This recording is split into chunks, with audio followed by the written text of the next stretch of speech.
Jelas ya? Apa saja boleh, kecuali yang dilarang. Jadi kalau mau maulid Nabi dibilang bid'ah, mana perintah maulid Nabi kan nggak ada. Jawabnya gini, mana larangannya kan nggak ada. Karena di situ bukan urusan perintah tapi urusan larangan. Jelas ya? Jadi kalau di dalam ibadah mahdhah main bola silahkan, meskipun tidak ada Nabi yang main bola. Pakai kacamata silahkan, meskipun tidak ada Nabi yang pakai kacamata. Mau tweet book, apa mana? BBM, apalagi? Remi, main remi. Reminya Instagram, monggo. Remi enggak apa-apa, yang enggak boleh judinya, kan begitu. Internet enggak apa-apa, yang enggak boleh pornografinya dan fitnah-fitnahnya. Internetnya enggak apa-apa, kan bagus untuk silaturahmi. Yang salah, yang haram adalah kalau kamu melanggar prinsip-prinsip syariat, yaitu memfitnah. Yang tabakduhum ba'do, ngerasanin yang enggak. Pornografi, kan gitu. Selebihnya bebas, tidak ada masalah. Jadi mau sholawatan silahkan. Bahkan sholawatan bukan hanya nggak ada larangannya, bahkan ada anjurannya. Apa?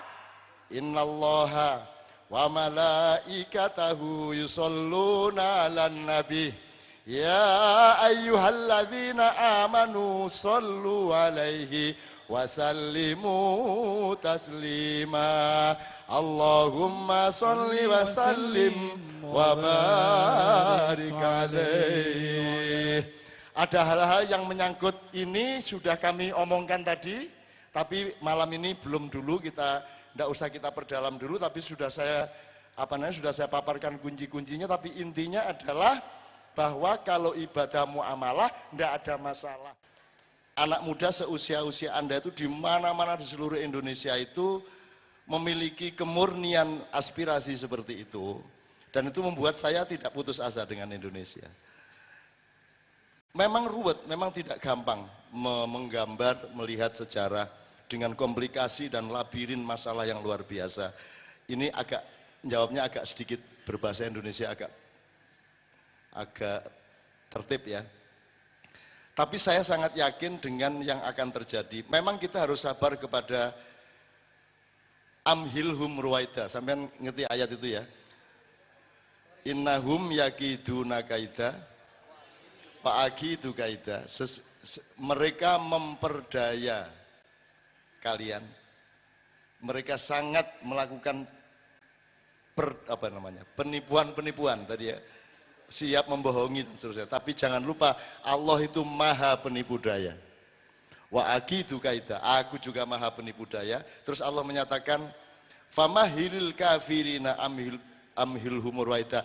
Biarkan orang-orang yang khianat kepada kesucianku dan kesucian rakyat ini melampiaskan sampai batas waktu tertentu. Susahnya memang kita tidak tahu batas waktu tertentu itu seberapa lama. Tapi dengan melihat lahirnya generasi muda kayak Anda, saya melihat Indonesia tidak lama lagi akan bangkit. Nah, maka Anda tidak apa-apa, terus jadi orang diketahui. Di antara seluruh pasukan-pasukan khusus di dunia, Anda tahu kalau di Amerika Green Beret, itu pasukan khusus yang dahsyat kemampuannya. Ada SAS di Inggris, terus di Mossad di Israel. Saya ingin katakan sama Anda, dari seluruh pasukan khusus di dunia, Indonesia nomor 3 terbaik di dunia. Jadi Amerika kalah sama Kopassus kita. Pasukan khususnya Amerika kalah sama Kopassus. Yang bisa menandingi cuman Israel sama Jerman. Cina kalah, Inggris kalah, semua kalah sama Amerika. Padahal fasilitasnya sangat rendah, sangat minimal.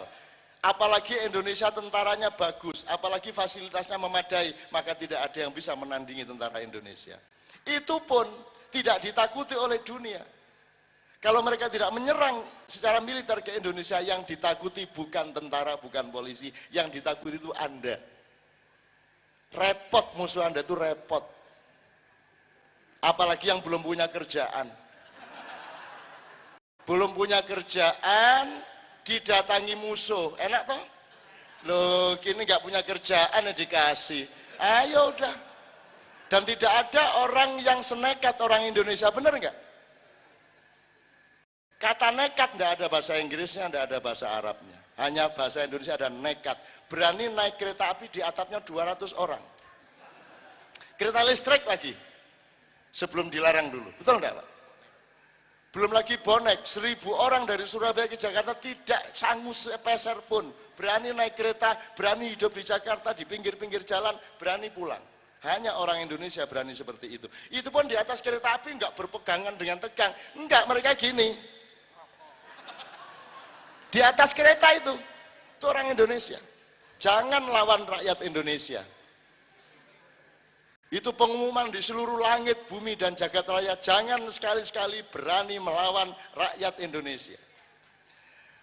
Ekonominya hancur lebur secara kenegaraan, tapi lihatlah mana ada hidup melebihi enaknya hidup di Pulau Jawa, di seluruh pulau-pulau Indonesia. Di sini enak sekali Mas. Tadi saya bilang, di rumah yang kita transit tadi, saya bilang, gubernur Mesir rumahnya 1/4 dari rumah Anda. Di sini rumah di kecamatan-kecamatan bagus-bagus. Nggak tahu kerjaannya apa kok kaya-kaya di sini. Saya sama Kiai Kanjeng pentas di 6 provinsi Mesir. Itu rumah gubernur tuh kordennya aja memalukan. Kordennya aja kita dikasih nggak mau. Begitu miskinnya mereka. Sementara di Indonesia kemudahan hidup luar biasa. Gaji sedikit tapi barang murah di sini. Kalau murah itu dalam arti dibanding di luar negeri. Kalau di Amerika $1 nggak dapat apa-apa. Untuk hamburger satu itu butuh $6. Minimum $4,5. Di sini $1 berapa? 10.000. Berapa? Bisa makan kenyang enggak 10.000? 2 kali makan tambah kopi, teh, kerupuk. Apalagi kerupuk 15 ngaku cuma 2. Jadi di sini hidup itu sangat enak. Justru karena rakyatnya hebat. Udah mau beli apa? Jam berapa? Keluar rumah jam berapa? Mau beli apa? Ada enggak? Ada aja tuh warung-warung tadi mana tuh nyelempit-nyelempit itu. Ada. Mau minum apa? Mau makan apa? Ada. Jam berapa saja? Itu Indonesia. Mau beli kartu, SIM card. Kamu pergi ke Inggris, kamu pergi ke Belanda, kamu pergi ke Turki. Untuk dapat satu kartu ini tanya sama Kiai Kanjeng, kita ke Maroko, ngurus satu SIM card 3 jam enggak selesai. Di sini kayak beli kacang toh, dijiset, terus didaftarkan dengan nama pura-pura. Ya toh? Alamat palsu. Lu semua orang. Gitu loh. Jadi Indonesia ini Mas, memang hancur negaranya, memang hancur, kurang ajar pemerintahnya, tapi rakyatnya jagoan dan paling suci. Ketawa terus, belum lagi mentalnya hebat, semiskin apapun dia tetap tegar. Betul enggak? Makin miskin makin gini jalannya. Untuk menyembunyikan dia nggak punya duit. Betul nggak? Orang Indonesia kok. Orang Indonesia itu sedih kayak apapun cengenges. Makin banyak utang, lu gimana nggak punya kerjaan berani kawin di sini. Terus istrinya hamil. Malah kredit motor. Betul nggak? Betul nggak? Berani kok di sini. Nanti 3 bulan nggak bisa bayar, paling disita. Indonesia jangan dilawan. Indonesia, Allah, insya Allah dengan pengetahuan saya melihat rakyat Indonesia, aku keliling tiap malam ganti kota, bertemu dengan pahlawan-pahlawan seperti Anda, dan aku yakin suatu hari Indonesia akan memancar menjadi mercusuar dunia. Kamu lihat film-film di televisi, kartun-kartun, Upin Ipin.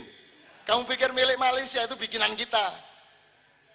Cuman karena pemerintah kita nggak bener akhirnya dijual di Malaysia. Film-film Jepang itu yang bikin kita. Musik-musik film Jepang yang bikin orang tuli di Jakarta. Piala Dunia yang bikin orang mana? Orang Jawa Barat. Bola dunia untuk sepak bola, orang mana yang bikin? Orang Jawa Barat. Semua yang bikin kita, cuman kita ini rendah hati. Semua orang nggak tahu. Dan yang paling rendah hati dari semua itu kan Yogyakarta. Yogyakarta itu pernah juara PSSI di tahun 1938.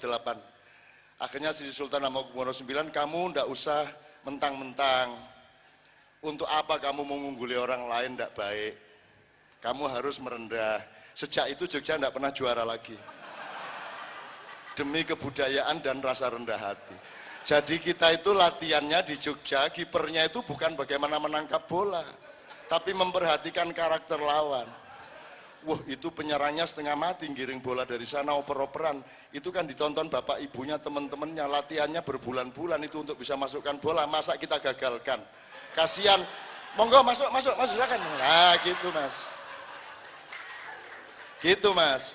Itu sepak bola jadi kebudayaan di sini, gitu loh. Kita juga gitu, kalau nyerang, Jogja itu kalau nyerang mas, sampai depan gawang tinggal dul masuk, itu di sini muncul kearifan. Nggak tega, ini bisa shock ini kipernya ini, bisa stres ini. Siapa tahu bapaknya sudah tua, stroke ini nanti kalau sampai kemasukan. Akhirnya mau dimasukkan nggak jadi, mangke mawon terus balik, gitu mas. Itu Yogyakarta. Jadi mas, tidak ada manusia dengan kekayaan psikologi dan kebudayaan melebihi bangsa Indonesia. Kita bangsa yang tangguh. Negara kayak apapun, 2014 kayak apapun, rakyatnya tetap tangguh seperti Anda sekarang ini. Memang alhamdulillah kalau 2014 bisa kita rubah benar-benar pemerintahannya. Tapi Anda tidak mungkin mendapatkan pemimpin sejati dari parpol. Sementara yang selain parpol tidak boleh mengajukan calon presiden. Saya punya sistem, tapi saya tidak akan ngomong, mereka tidak butuh saya. Saya punya sistem untuk masa depan Indonesia, bagaimana pemilunya, bagaimana politiknya, bagaimana konstitusinya. Saya bisa ceritakan kepada Anda kesalahan dasar Republik Indonesia, saya bisa ceritakan tapi tidak baik di sini, kapan-kapan aja. Artinya saya tahu insya Allah mempelajari semuanya, saya temannya KPK, saya temannya Anas, saya temannya yang terdakwa, saya juga temannya yang mendakwa. Saya temannya semua orang, saya bisa masuk penjara mana saja, kapan saja, jam berapa saja. Saya boleh masuk kantor mana, kapan saja, di mana saja. Tanpa ada halangan, karena apa? Karena mereka senang kalau ada saya. Itu aja, jadi saya boleh masuk kemana-mana. Saya kalau mau masuk Cikias tidak boleh ada persyaratan. Tidak boleh diperiksa, tidak mau saya. Kalau saya dibutuhkan suatu hari saya pernah mengantarkan rombongan ke Cikias, saya bilang, saya datang tapi jangan ada pemeriksaan dan harus percaya sama saya, dan menteri-menteri boleh datang kecuali Andi Malarangeng. Andi Malarangeng tidak boleh datang, kalau dia saya lihat ada wajahnya saya akan balik, tidak akan masuk ke pintu Cikias. Bener mas, begitu saya masuk tidak ada pemeriksaan, terus mereka bilang, ini beres-beres, udah sama Cak Nun, tidak ada masalah, beres, aman, gitu mereka keamanannya. Jadi saya masuk, moto boleh, teman-teman moto boleh, video boleh, tidak ada masalah. Dan kemudian kita rapat, SBY mengatakan, saya mohon Cak Nun memimpin rapat karena saya tidak menguasai masalah, gitu. Ya kalau gitu saya aja presidennya Pak, saya bilang gitu. Ya tapi akhirnya saya pimpin rapat dan yang seharusnya berjam-jam saya ringkes 40 menit selesai semua masalah. Saya tidak akan ceritakan masalah apa, dulu saya masih bantuin awal-awal. 2004 sampai 2008 saya masih bantuin dikit-dikit, sekarang saya tidak bantuin lagi. Karena sudah keterlaluan, jauh melebihi Soeharto jahatnya sekarang ini. Ya, tapi tidak usah dinikmati kejahatan orang. Ya. Juga tidak usah nangis. Ya, oke, jadi mas gitu ya mas. 2014 saya ingin peringatkan satu hal. Pertama, pastikan kemandirianmu. Rizki siapa yang punya? Allah. Sudah tahu? Anda kerja terus. Nanti kalau upamanya kesibukan kita di Indonesia 2014 bukan pemilu, tapi bencana alam, tolong siap. Kalau upamanya ada 9 gunung akan meletus di Pulau Jawa, dan seluruh Indonesia dari Aceh sampai Flores akan berderet-deret upamanya sampai 16 sampai 21 gunung, jangan kaget. Di sini kan jauh dari gunung. Tenang sampean, cuman deket dari pantai masalahnya. Duk, wiritan soal air, nanti saya kasih wiritan soal air, supaya air taat sama Anda semua. Gitu loh. Sekarang sudah ada, saya tadi sudah nyatat berapa bencananya tadi? Sampai Januari 3 minggu ini sudah ada 110 titik banjir. Puting Beliung, berapa ya? Ada yang ingat enggak tadi? Sudah saya catat itu. Pokoknya Januari ini tok itu sekitar 130 lebih, Mas. 3 minggu. Seminggu yang lalu baru 91 titik bencana. Sekarang sudah 130 lebih. Itu yang Puting Beliung, yang longsor, yang banjir, yang gunung marah dan seterusnya. Dan ini baru warming up. Ini baru pemanasan. Saya tidak akan ceritakan juga teknisnya secara vulkanologis. Dan tolong wartawan tidak usah ngomong ini di medianya. Saya ingin ngomong sama Anda sebagai saudara saya. Tolong seluruh Panglima, jadi dapur utama gunung dari Aceh sampai Flores itu di Gunung Merapi. Gunung Merapi itu dia punya anomali. Gunung itu supaya kalau meletus tidak keras-keras itu ditusukin, Mas, dilobangin. Maka distribusi magmanya akan terbagi. Tapi kalau Merapi tidak bisa ditembus. Jadi kalau Merapi sampai meletus beneran itu tidak bisa diatasi. Gunung Semeru yang besar bisa kita tembus. Jadi angin, magma, desakan-desakan energi bisa terbagi-bagi ke banyak tempat dan tidak besar-besar akibatnya. Nah, Merapi ini dapurnya gede banget. Di bawah sekitar 15 km dari atas. Kalau Krakatau, di sebelah mana Krakatau? Krakatau itu tingginya 12 km, berarti magmanya sekitar 13-14. Nah, dapur Merapi ini paling bawah, di atasnya ada saluran dapur yang ke sana Aceh, ke sana Flores, dan itu semua gunung-gunung ada di bawah kepemimpinan Gunung Merapi. Dan sekarang, mohon maaf, siapa orang nomor 1 vulkanologi di Indonesia? Siapa?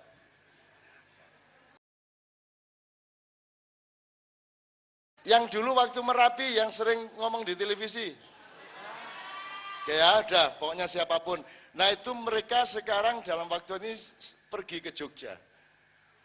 Kenapa? Karena kalau ilmu sudah tidak bisa membaca alam, kamu harus kembali kepada mitos-mitos tentang alam. Harus kembali kepada orang-orang tua yang punya pengalaman tentang alam.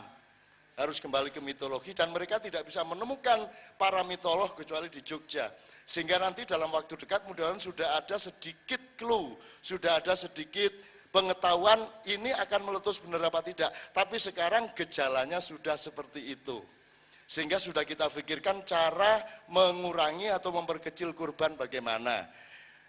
Jadi gunanya acara kita ini adalah supaya apapun yang terjadi dalam hidup ini, kalau Anda mendapat syafaat Rasulullah, kalau Anda mendapat cintanya Allah, maka Anda akan terlindung.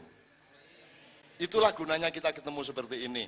Maka saya mohon setiap bulan ada acara seperti ini, semua potensi-potensi kita naikkan panggung, yang selawatan, yang nyanyi, yang apapun tidak ada masalah, tapi ini menjadi milik kita bersama. Kalau perlu beliau ngajak rapat beberapa siapa yang berminat untuk ikut menjadi pelaku utama di acara ini, tolong kumpul di rumah tanggal sekian kita makan bersama sambil merunding apa isinya. Supaya tidak tergantung oleh yang bapak-bapak, tapi bersama-sama milik Anda. Itulah yang saya lakukan di seluruh Indonesia. Saya cuma tuturi handayani. Gitu loh teman sekalian. Nah, kira-kira gitu Mas. Jadi 2014 ini, saya khawatir setelah April itu. Saya khawatir. Ya tapi mudah-mudahan tidak ada masalah. Yang penting, gini aja. Di tempat Anda ini harus punya tabung, harus punya perlindungan lokal di antara Anda. Apapun yang terjadi di Indonesia, Anda tidak bentrok satu. Gitu kan? Tidak bertengkar satu sama lain. Itu loh, itu kita jamin. Apa itu karena politik parpol, apa itu karena pil caleg, pilpres, karena bid'ah, karena syirik, pokoknya kita jamin ada yang bertengkar. Nah teman-teman sekalian, saya tidak bisa menjawab banyak hal. Saya hanya bisa ikut mengawal, menemani Anda semua, membaca semua yang akan terjadi, siapa tahu Allah ngasih tahu juga, tapi kalau Allah tidak, kan Allah kan mengetahui semua rahasia yang kita tidak tahu sebenarnya Mas, kita hanya bisa minta bocoran dikit-dikit gitu dong. Gitu loh Mas. Meskipun selama ini saya, mohon maaf ya, misalnya Gunung Merapi meletus itu tanya sama teman-teman. Jadi misalnya, ini boleh ya saya cerita gini ya. Waktu Merapi meletus itu kan saya sudah tidak tahan ngelihat korbannya. Anda yang wartawan saya kasih tahu ada 193 titik penampungan yang didatangi wartawan cuma 2. Yang dapat bantuan cuma 2 tempat. Karena apa? Karena dekat sama airport. Sementara yang di Muntilan, di Klaten, di Boyolali, di mana tidak ada yang datengin.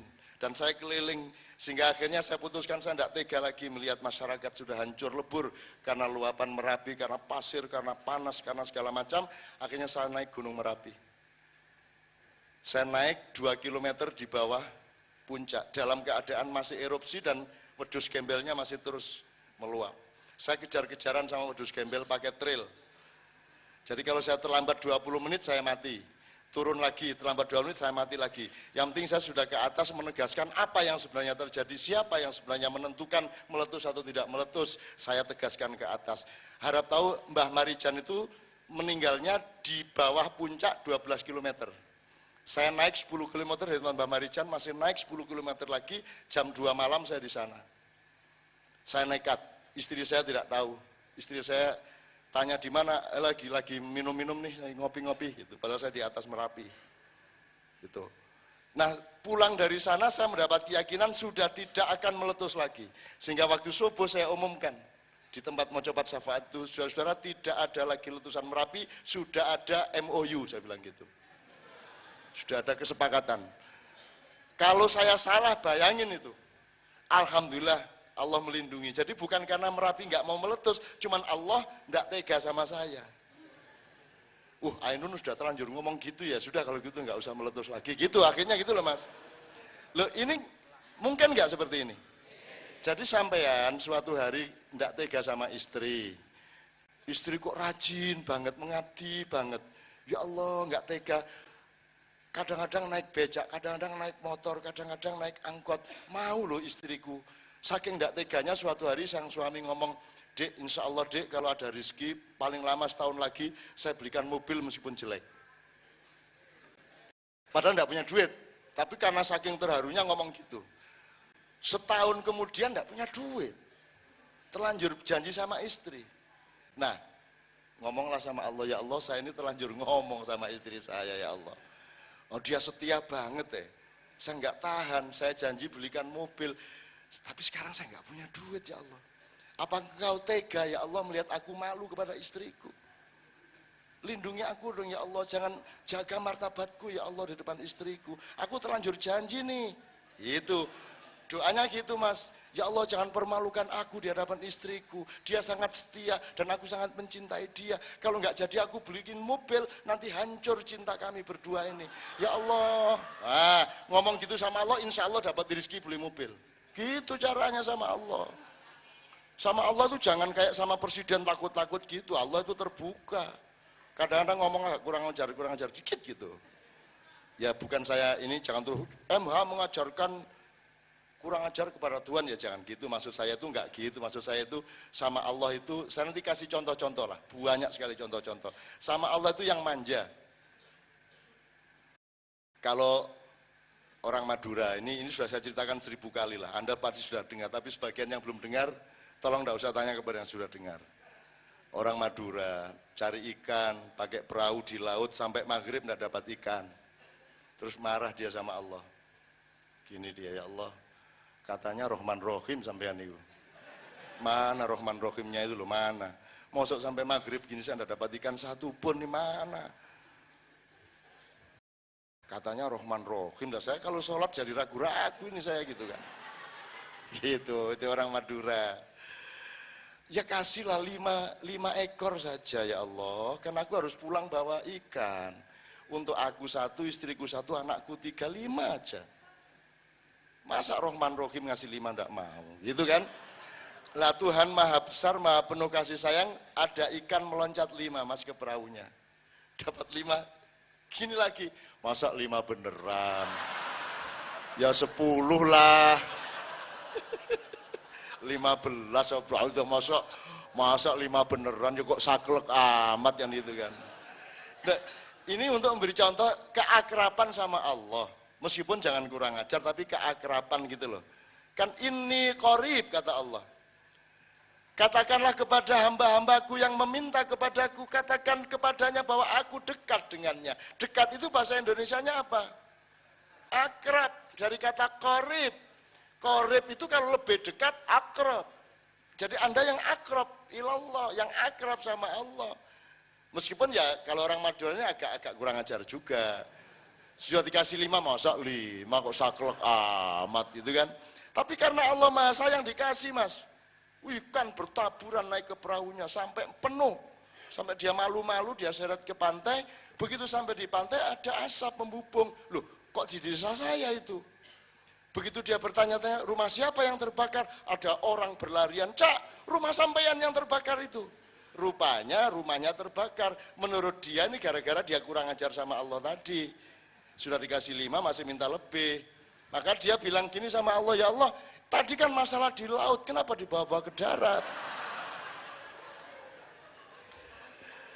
Itu, ini dagelan ya, ini anekdot, bukan beneran. Ini sekedar untuk memberi contoh bahwa Anda harus akrab sama Allah. Kalau Anda tidak akrab sama Allah, terus akrab sama siapa? Siapa yang bisa menolong Anda melebihi Allah, kan begitu. Jadi kalau dari pengajian ini Anda mendekat lebih akrab lagi kepada Allah, sudah luar biasa. Gitu loh teman sekalian. Ini saya terlalu panjang ngomong. Muatan-muatannya sudah lumayan ya malam ini ya. Bid'ah sudah, syirik sudah. Syirik kok dikit. Anda percaya sama saya Muslim? Dari apanya Anda lihat saya Muslim? Dari baca ayat. Nah, kalau soal baca ayat aja bule-bule banyak pintar soal baca ayat. Banyak orang komunis, orang Kristen pintar bahasa Arab dan bisa baca Quran. Apakah bisa salak ini kita sebut enak hanya dengan melihat salaknya? Tidak bisa kan? Harus kita rasakan tuh. Jadi apakah bisa seorang disebut muslim atau orang baik atau orang soleh hanya dari serbannya? Hanya dari pakaiannya, tidak bisa kan? Jadi makanya di awal tadi saya katakan Anda jangan percayanya sama saya, percayanya sama Allah. Dari saya Anda kritis, kalau baik Anda pakai, kalau jelek Anda buang gitu loh. Sayanya jangan jadi pedoman. Anda kepada Allah jangan dihalangi oleh siapapun kecuali dikawal oleh Rasulullah SAW. Antara Anda sama Allah jangan ada MUI, jangan ada NU, jangan ada Muhammadiyah, jangan ada pemerintah, jangan ada siapapun. Anda sama Allah harus otentik terus menerus, gitu ya.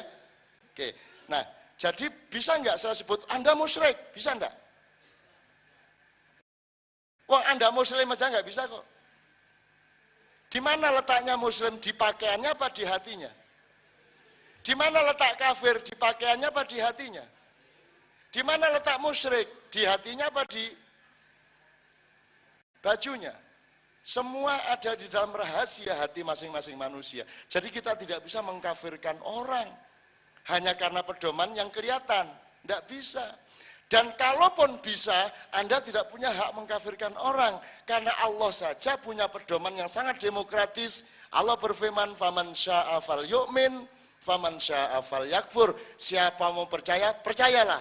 Barang siapa mau kafir, kafirlah. Kata Allah begitu. Lah kok Anda kok melebihi Allah? Emang Anda jubirnya Allah? Ponaannya, misan, nak sana, manajernya Allah atau gimana? Allah aja ndak apa-apa kok. Allah kalau mau kafir, kafir aja. Kata Allah. Kalau muslim, muslimah. Loh, kok kita kok melebihi Allah? Kan gitu. Nah, jadi Bapak sekalian, kalau dikafirkan orang, bilang Alhamdulillah. Dimusyrikan Allah, bilang Alhamdulillah. Terus kalau doamu tidak sampai ke Allah, kan gitu kan. Doa yang sampai ke Allah itu cuman amal soleh, ilmu yang bermanfaat, amal jariah, anak soleh, kan begitu kan. Selebihnya tidak. Jadi kalau saya mendoakan Anda tidak sampai toh. Kata Ustadz, ada Ustadz bilang gitu.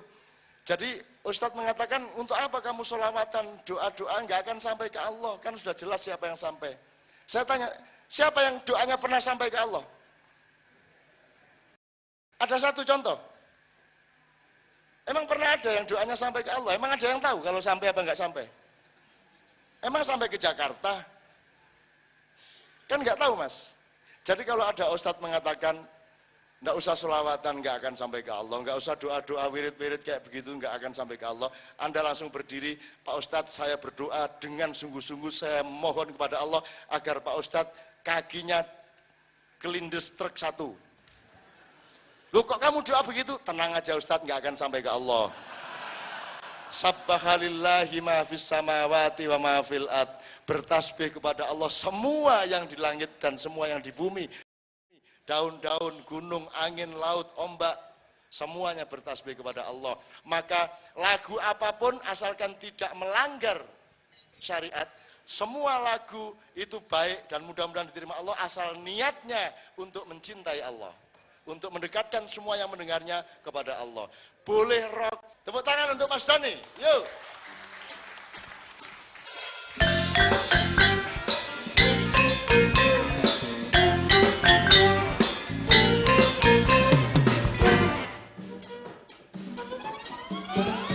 Give me one reason to stay here, and I'll turn right back around. Give me one reason to stay here, and I'll turn right back around. Said I don't wanna leave you lonely. Ooh, you better make me change my mind. Baby, I got your number, and I know that you got mine. Oh, baby, I got your number, and I know that you got mine. You gotta call me, baby. You gotta call me anytime. You gotta call me. Ooh, give me one reason to stay here, and I'll turn right back around now. Oh, give me one reason to stay here, and I'll turn right back around. Said I don't wanna leave you lonely. Ooh, you better make me change my mind. Let's play Yogo pada gitar.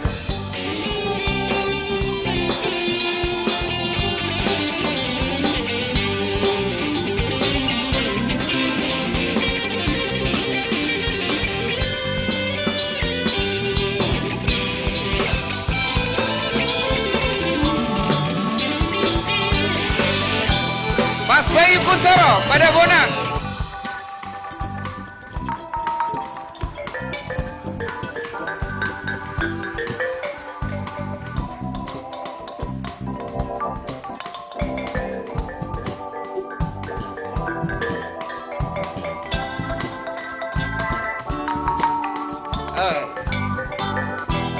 Mas Saryoto Saron.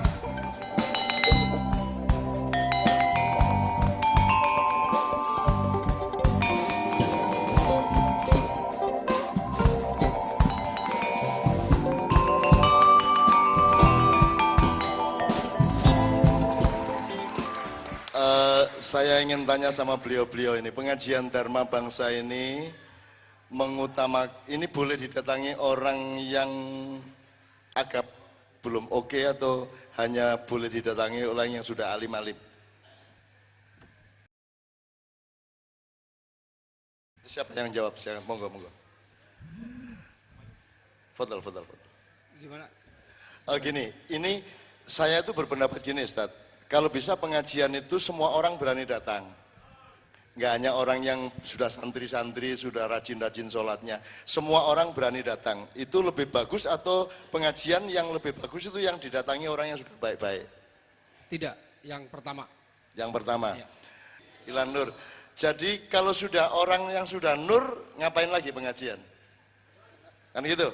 Justru pengajian yang bagus adalah kalau yang datang ada yang pakai, pokoknya yang macam-macam, semua orang lah, semua orang. Sejelek apapun kita persilakan datang, gitu kan? Harap tahu Rasulullah dulu ketika mulai berdakwah ada orang Islam enggak? Istrinya pun belum. Jadi kalau pengajian itu, kalau dakwah itu hanya didatangi, bolehnya hanya oleh orang yang sudah alim-alim, Rasulullah enggak akan pernah bikin pengajian, karena waktu itu tidak seorang pun yang masuk Islam. Jadi mudah-mudahan pengajian ini benar-benar dharma bangsa. Semua bangsa Indonesia boleh datang ke sini. Kalau ada yang Kristen boleh enggak? Boleh. Enggak punya agama boleh? Boleh semua. Yang penting kita mencari kebenaran bersama-sama. Mencari kejujuran, bersikap datang dengan sikap yang suci hatinya, tidak punya niat jahat, mau belajar bareng-bareng, membuat aman satu sama lain. Berarti Anda semua sudah mukmin kalau Anda sudah aman satu sama lain, gitu ya Ustaz ya. Oleh karena itu saya ingin nanti kita akhiri dengan lagu yang Islam-Islam banget dalam tanda petik atau yang kebangsaan lagunya. Yang kebangsaan. Benar yang kebangsaan ya. Dan saya nggak akan tanya Anda ini orang baik atau buruk karena setiap orang harus melihat dirinya masih buruk, betul enggak? Termasuk saya. Boleh nggak saya di sini merasa lebih baik dari Anda? Kan nggak boleh. Kan begitu kan seharusnya. Jadi nggak kok terus saya datang Bismillahirrahmanirrahim. Allahumma sholli wa sallim ala sayyidina Muhammad. Saudara-saudara, kalau engkau, wah itu kan, koyok nabi-nabi yo gitu loh. Mbok sudah bersahabat saja, ketawa-ketawa, asal saling mencari kebaikan, gitu ya maksud saya ya. Serem sekali-sekali enggak apa-apa, asal bareng-bareng gitu loh. Nangis bareng, ketawa bareng, enggak usah terus. Allah, Masya Allah. Masya Allah. Ayo, ayo. Nah. Iya ngono iya gitu. Ngerti maksud saya teman-teman sekalian ya. Jadi mudah-mudahan pengajian ini benar-benar dharma bangsa. Kenapa kok namanya dharma bangsa? Why? Why do you love me? Why? Soalnya kata dharma bangsa itu bagus banget. Itu masalahnya. Dharma itu artinya sedekah. Orang hidup itu ditentukan oleh dharmanya. Serve others. Semakin banyak kita melayani yang lain, semakin tinggi derajat kita. Maka pilihannya dharma, bukan zakat tapi sedekah. Dharma kan sedekah. Kalau sedekah kan inisiatif sendiri. Kalau zakat kan disuruh. Hebat mana? Hebat sedekah. Maka kenduri itu sangat baik. Selamatan. Sangat baik kalau niatnya untuk bersyukur sama Allah, betul enggak? Kan gitu. Nah, jadi nanti kita akhiri dengan lagu Medley Nusantara bersama-sama kita. Nah, sebelum kita akhiri mungkin dari beliau, dari pimpinan Dharma Bangsa, dari ini beliau dulu dosen, sampai sekarang dulu ketemu beliau pertama di Cempaka Putih.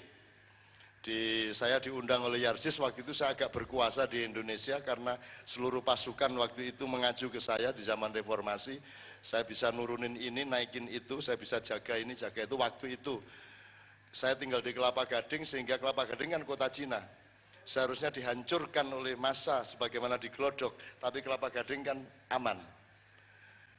Sampai akhirnya setelah reformasi Cina-Cina ngumpul, selamatan ngundang saya, terima kasih ke saya karena kalau nggak ada Cak Nun di Kelapa Gading sudah hancur lebur Kelapa Gading. Kata mereka, saya kaget sendiri ya toh gitu. Padahal ya saya nggak merasa melindungi apa-apa, ya karena memang orang nggak jarah ke sana, yang dijarah cuma di Glodok sama Jakarta Tengah, Jakarta Kota aja.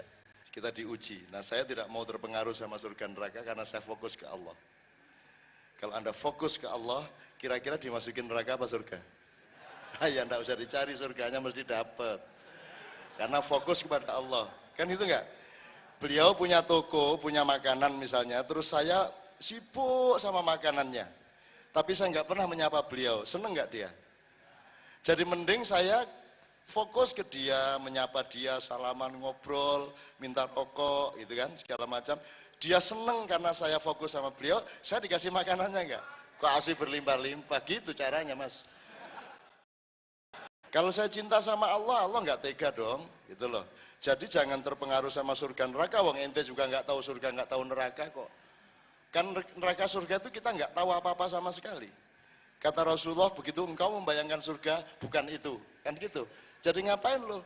Mending Allah jelas menjelaskan dirinya, aku ini Ahad, aku ini Wahid, aku ini Rahman, aku ini Rohim, aku ini Alim, aku ini Halim, aku ini Wadud, aku ini Matin. Kan gitu. Allah menjelaskan dirinya. Kalau Allah tidak menjelaskan dirinya, kita tidak punya pengetahuan tentang Allah. Itulah gunanya agama. Kalau tidak ada agama, kita tidak mengenal Allah. Kenalnya ya ada yang tiga, ada yang dulu kan matahari jadi Tuhan, bulan jadi Tuhan. Jadi itu Tuhan banyak. Ada angin itu juga Tuhan, air Tuhan, banyak Tuhan. Akhirnya jadi tiga. Setelah sekian abad jadi tiga, ada Tuhan yang menciptakan, ada Tuhan yang memelihara, ada Tuhan yang merusak. Kan gitu kan? Terus berkembang lagi jadi satu. Tuhan itu ya satu itu tok. Udah. Terusnya apa? Terusnya apa? Kalau mau memuncak lagi setelah satu apa? Udah nggak ada lagi toh? Masuk Tuhan separuh, 3/4. Udah. Jadi kita sudah sampai ke puncak kesadaran, yaitu namanya tauhid. Nah sudah dengan tauhid hanya dengan Allah, ya sudah nggak usah mikir yang lain-lain. Makanya dalam cari uang juga jangan cari uang. Bikin orang lain percaya sama Anda, bikin orang lain aman sama Anda. Maka Anda memproduksi apapun, berjasa apapun, orang merasa aman, maka Anda akan dititipi banyak jasa. Kan begitu dalam bisnis, betul nggak? Kalau orang merasa aman sama Anda, berarti Anda al-amin. Kalau Anda al-amin, rezekimu banyak. Orang merasa aman sama Anda kok. Jadi fokusnya jangan ke uangnya, fokusnya sama bikin diri kita menjadi orang yang orang lain merasa aman dan percaya sama kita. Maka uang akan datang, rezeki akan datang, betul nggak? Yang dimaksud tidak peduli sama surga. Sebenarnya tidak peduli itu juga pura-pura. Sama Allah, aku tidak peduli surgamu ya Allah. Gitu kan, itu Allah juga tahu, Allah itu juga acting gitu loh. Allah itu acting, mohon maaf ya. Ini agak dikit, saya buka dikit. Emang Allah kan marah. Aku marah kepada hambaku gitu kan? Emang Allah punya kebutuhan untuk marah? Emang Allah kurang apa sampai marah-marah? Kalau kita semua kafir, Allah rugi enggak? Lah ya enggak. Untuk apa dia marah? Dia pura-pura marah supaya kamu itu mikir. Dia enggak marah beneran. Misalnya Allah mengatakan, wahai hambaku, aku haus, kenapa engkau tidak memberiku minum? Aku lapar, wahai hambaku, kenapa engkau tidak memberiku makan? Aku kesepian, wahai hambaku, kenapa engkau tidak menyapaku? Gitu. Masa Allah ngomong gitu? Terus kalau kita pakai bahasa literer, yang bener aja. Masa Allah butuh minum? Masa Allah lapar? Masa Allah kesepian? Kan gitu kalau kita pakai bahasa literer. Itu bukan literer, itu tidak linier. Sama dengan aku ingin hidup 1000 tahun lagi, kata Khairil Anwar. Emang bener 1000 tahun? Kan maksudnya nggak 1000 tahun bener toh? Maksudnya semangatnya tidak terbatas, gitu loh. Tapi nggak terus 1000 tahun, yang enggak. Jadi kalau Allah mengatakan aku lapar, bukan berarti Allah lapar. Dia cuma mengatakan aku bertempat tinggal di rumah hamba-hambaku yang tidak punya makanan. Aku bersama mereka. Aku bersama hamba-hambaku yang kehausan, tidak punya minuman. Aku ada bersama hamba-hambaku yang kesepian, tidak ada yang menyapa. Kalau engkau menyapa mereka, berarti engkau menyapaku. Indah kan? Itu maksudnya Allah, enggak terus Allah lapar bener, aduh lapar ya, masa Allah lapar. Tapi begitulah Allah bermain sandiwara sama kita, kan asik. Gitu loh. Terus kita Allahu Akbar dipuji-puji, terus Allah seneng dipujian, enggak. Wong Allah itu tinggal kun gitu, bubar semua alam semesta ya bisa toh. Nah iya, jadi Allah itu enggak gitu. Maka saya sama Allah enggak mau terjebak, alah pura-pura surga nih. Enggak akan aku terganggu oleh surga dan neraka, karena aku cinta, fokus hanya kepadamu ya Allah. Innama ashku bathi wa husni illa ilaika ya Allah wala ila akhir. Itu kira-kira. Terus ya sudah sana masuk surga gitu. Endingnya gitu loh. Terakhir sebelum kita nyanyi bersama. Ada 2 orang di neraka. Allah suatu hari jalan-jalan lihat-lihat, aduh anak-anak ini ngapain di neraka? Ada yang disetrika pakai api, ada yang dimasukin kolam tai, ada yang macam-macam lah. Terus Allah tertarik sama 2 orang. Jibril, sini Bril. Panggil 2 orang itu yang sana sama yang sana. Suruh ke sini. Terus Jibril terbang, anak dua itu diambil, dibawa ke Allah. Terus Allah gini, ngapain kamu masuk neraka? Kira-kira, gambaran kemanusiaannya, tapi kan tidak mungkin Allah begitu. Allah kan laisa kamitsli syai'un, tidak seperti apapun, jadi ngomong apapun tentang Allah kan salah. Kita hanya menggambarkan untuk pemahaman kita. Ngapain kamu masuk neraka? Si hamba menjawab, si A ini menjawab, ya Allah, saya ini selama hidup nggak pernah berbuat baik ya Allah. Sekalipun saya tidak pernah berbuat baik, semua yang saya lakukan itu buruk. Terus kata Allah, alah, ya pantas kamu masuk neraka. Kamu ngapain? Satunya, ya Allah, saya itu selama hidup di dunia belum pernah taat kepadamu ya Allah. Satu kali pun aku nggak pernah taat. Oh, pantas. Udah pulang. Itu akhirnya diusir sama Allah. Pulang. Balik sana. Nah, ketika Allah mengusir dua orang ini reaksinya berbeda. Yang satu lari cepat sekali, yang satu lari sambil noleh gini. Tertarik Allah, itu ada dua fenomena ini. Ada dua gejala, balik, sini. Akhirnya oleh Jibril diambil lagi. Kenapa kamu tadi lari cepat sekali? Aku kan sudah bilang ya Allah, selama hidup di dunia aku belum pernah taat kepadamu. Begitu kamu perintah aku, senang sekali aku lari secepat-cepatnya demi ketaatanku kepadamu meskipun cuma sekali ini. Oh, jadi kamu lari cepat tadi karena taat kepadaku. Iya ya Allah, lumayan satu kali. Gitu kan. Terus kata Allah, ya sudah kamu masuk surga. Gitu Mas. Terus lah kamu ngapain kok tolah-toleh? Saya itu demi Allah disuruh balik sama Allah tadi itu bingung. Ini maksudnya disuruh balik ke neraka apa ke surga? Saya bingung, gini-gini. Tapi akhirnya saya husnudzon kepada Allah. Pasti maksudnya disuruh pulang ke surga ini. Gitu. Oh, jadi kamu tadi husnudzon sama aku? Iya. Ya sudah masuk surga. Gitu. Loh, begitu murahnya Allah Mas. Makanya sekarang berusaha masuk neraka. Ya, siapa tahu nanti dipanggil Allah. Kalau dipanggil, kalau nggak dipanggil mampus lo kan gitu. Oke, saya minta beberapa orang maju ke depan Mas. Barang 5 orang untuk jajar bareng-bareng di sini. Ustadz maju satu soft sini Mas.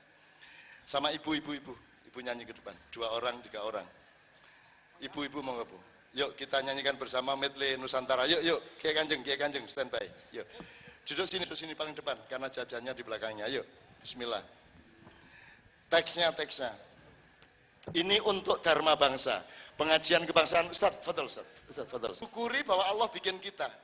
Jadi mengingat Allah itu juga dengan mengingat ciptaan-ciptaan Allah. Maka salah satu ciptaan Allah adalah kekayaan kebudayaan Nusantara Republik Indonesia ini yang kita nyanyikan. Kita mulai dari Bali, kemudian kita pergi ke berbagai macam daerah, baru nanti kita berdoa bersama-sama. Bismillahirrahmanirrahim. Allahumma sholli wa sallim ala sayyidina Muhammad.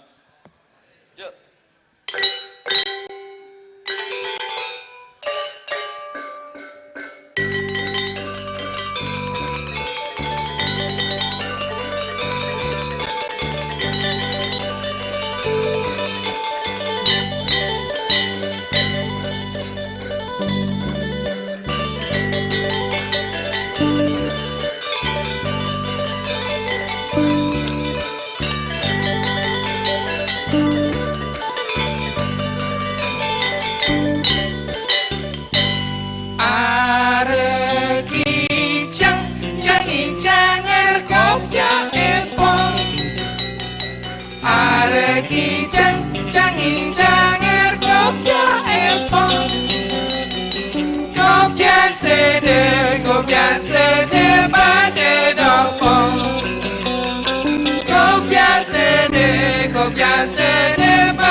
Siar-siar ngiring menjangeran di Jabal Tengahir. Siar-siar ngiring menjangeran di Jabal Tengahir.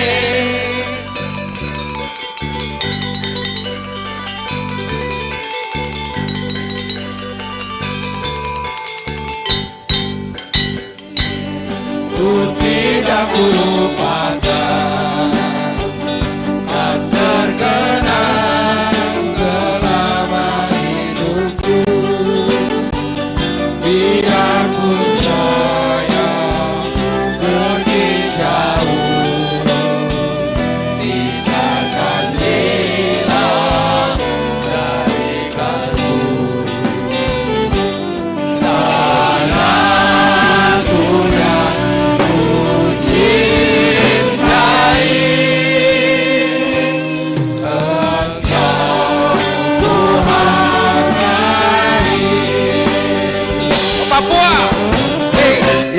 korambe yambo aronawa kombe hey yang korambe yambo aronawa kombe hey tiro kibe umano kumo beko yumano kumo awe ade hey tiro kibe umano kumo beko yumano kumo awe ade oke oke oke rio oke jambe jambe rio oke oke oke rio oke jambe jambe rio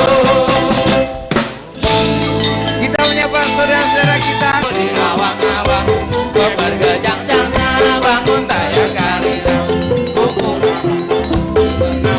jangan lupa beka harinya bermatahari nyaru mano dadali mano pangkakana berlambang sakti Indonesia jaya mano dadali pangkak koncarana resep kahiri rukun sakapena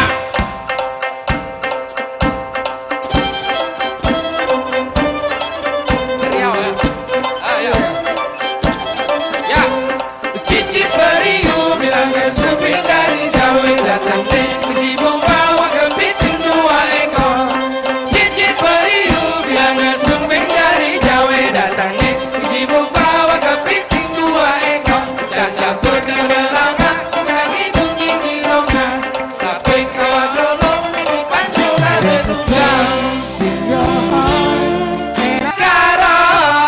karamah wallahu khairul makirin kalau setia mendapat berkah kalau durhaka dapat bencana wa ma romaita iz romaita walakin Allah roma memilih surga atau neraka 100% urusan Anda. Imagine there is cahaya yang memancar dari ubun-ubun saudaraku malam hari ini, memancar ke langit ya Allah, dan pantulkanlah menjadi berkah dan rizki bagi saudara-saudaraku semua yang berkumpul malam hari ini ya Allah. Amin. Ya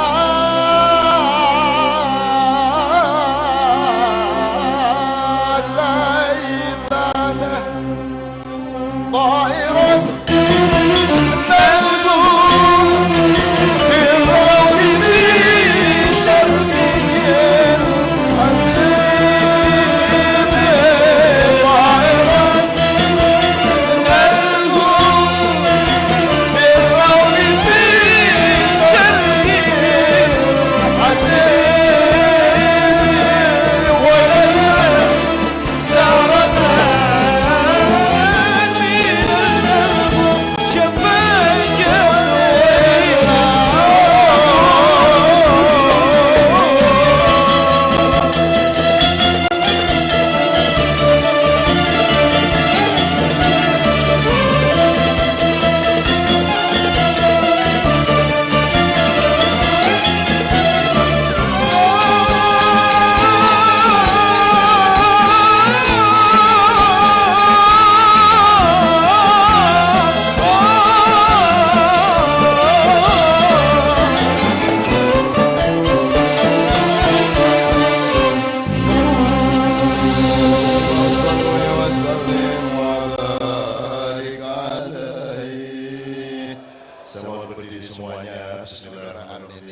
Saya sama Kiai Kanjeng memohon maaf yang sebanyak-banyaknya atas semua kekurangan saya, karena saya baru kenal secara resmi dengan Anda malam hari ini.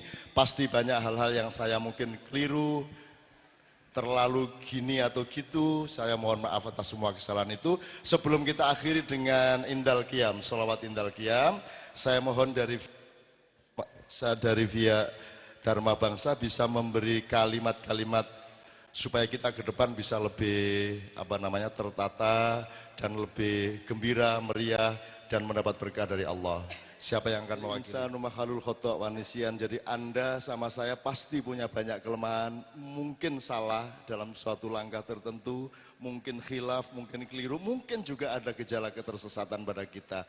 Oleh karena itu menurut saya yang terbaik adalah saling mendoakan. Mudah-mudahan yang baik semakin baik, yang masih keliru-keliru oleh Allah dibenahi menjadi baik. Saya tidak mengatakan saya benar, saya juga tidak bisa mengatakan saya sesat, tapi pokoknya kita saling mendoakan. Yang kalau ada yang masih kurang baik, kita doakan. Masih sesat, kita doakan. Kita tidak akan membenci siapapun. Saya mohon izin untuk mengumumkan satu hal. Dulu, sebelum Adam alaihissalam diciptakan, bumi sudah dihuni beberapa kali oleh makhluk ciptaan Allah sebelum manusia yang kita sebut Homo sapien ini. Tapi gagal. Sebenarnya Allah memberi prinsip yang sama. Makhluk apapun, sejak kemudian yang tertua adalah Kanzul Jannah, kemudian Jibril dan lain-lain, kemudian Jin, Banu Jan dan seterusnya. Prinsipnya cuma satu, dilepas ke bumi, dilepas ke planet-planet, ke alam semesta, tujuannya untuk bisa kembali kepada Allah Subhanahu wa taala. Tapi hampir semuanya tidak lulus. Setelah Nabi Adam turun sebagai aksani takwim, makhluk hibrid terbaru yang paling sempurna sesudah makhluk-makhluk yang lain gagal di muka bumi, itu pun masih mengalami 6 kali kegagalan. Di zaman Nabi Nuh kan mengalami umatnya dihukum karena gagal, dan itu massal besar-besaran. Kemudian 6 kali sampai zaman Atlantis, zaman Sunda Wiwitan, zaman macam-macam, zaman Inka Maya, ada 6 kali kegagalan, dan sekarang ini kita di ambang kegagalan yang ke-7 kalau kita tidak berdiri bersama seperti ini. Dengan kita berselawat bersama, kita menyadari kekurangan-kekurangan kita, insya Allah tahun ini akan beralih menuju hari depan di mana Anda semua orang-orang yang diselamatkan Allah, karena Anda lah yang akan membangkitkan masa depan bumi ini, terutama Republik Nusantara Raya kita ini. Amin ya rabbal alamin. Mudah-mudahan Anda pulang ke rumah dikawal oleh tambahan malaikat, oleh kemudahan-kemudahan dari Allah. Yarzukhu min haitsu la yahtasib. Kita ikhlas satu sama lain, dan keikhlasan kita ini insya Allah akan menyebar ke seluruh Nusantara, sehingga semua bangsa kita akan kompak menjadi satu untuk mengangkat kembali derajatnya, untuk menyejahterakan kembali hidupnya, dan untuk mendekatkan semuanya kembali kepada Allah Subhanahu wa taala di bawah bimbingan kepemimpinan Muhammad sallallahu alaihi wasallam. Silakan dari sana urut. Allahumma sholli wa sallim ala Muhammad. Assalamualaikum warahmatullahi wabarakatuh.